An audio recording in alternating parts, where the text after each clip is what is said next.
Assalamualaikum warahmatullahi wabarakatuh. First of all, let me introduce myself. My name is Astri Cantikasari Hartono. I came from SMAN 1 Pangkalanada. Here I will tell you about the origin of Kuyang. The island of Kalimantan is still attacked to mystical things, ranging from the science of humanity to supernatural being and meteor. And friends must be familiar with the feature of Kuyang. Kuyang is a delicate creature in the form of human head with hanging internal organ. And Kuyang is a female ghost according to the belief of the people of East Kalimantan. At night, the head and content of the stomach can fly to suck the blood of pregnant women or women who have just given birth. Residents believe that Kuyang is a human being who fell into the black magic to achieve the goal of eternal life. Then how exactly can this story appear in Kalimantan? The beginning of this story is taught from Wari village in Kalimantan. In Wari village, once lived a woman named Maharati. That morning, she quietly went to the small hole behind the fence of her house. She peeked through the hole, and for the first time, she saw the outside world and saw a huge human face. After a while, Maharati was surprised, though also someone peeked at her turned out to be a man who also often peeked at the hole. The man apparently brought his friend and told her that a wooden-nosed woman was here. His friend also peeked into the fence. This time, the peeping was a woman.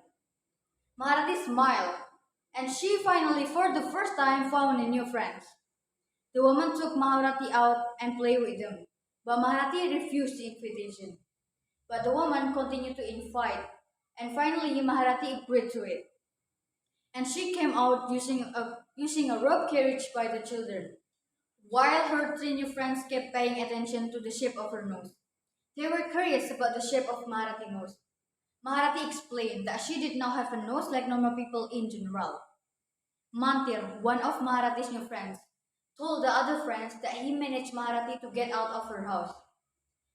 Everyone was surprised by her nose, but unexpectedly, Mantir, with the heart to forcibly open Maharati's nose. Purok and Nara, Maharati's new friends, laughed and made fun of her. The three of them, Purok, Nara, and Mantir, apparently deliberately framed out Maharati so that she would leave the house and so they could make fun of her with the people who were playing. But unfortunately, at that moment Maharati's father was appeared. He was confused as to why his daughter could be there. They had immediately drove away who insulted his daughter. He carried Maharati and went home. After the incident, Maharati physique was shaken because she had been never insulted before. In addition to shamefully insulted, she also spat on some by people for regretting her as a gender fetish. She shot herself and don't want it either. Her sister tried to knock the door to comfort her, and after persuading, finally Maharati opened her window.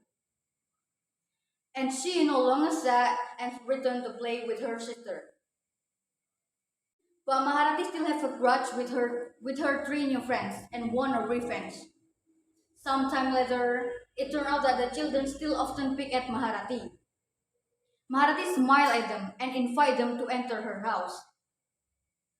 But Maharati told them to enter one by one for fear being discovered by her mother. And then they agreed. The first to enter was Nara. Nara and Maharati entered the room through the window. Once inside, Maharati directly hits Nara's head with a large stone, and Nara died instantly on the spot.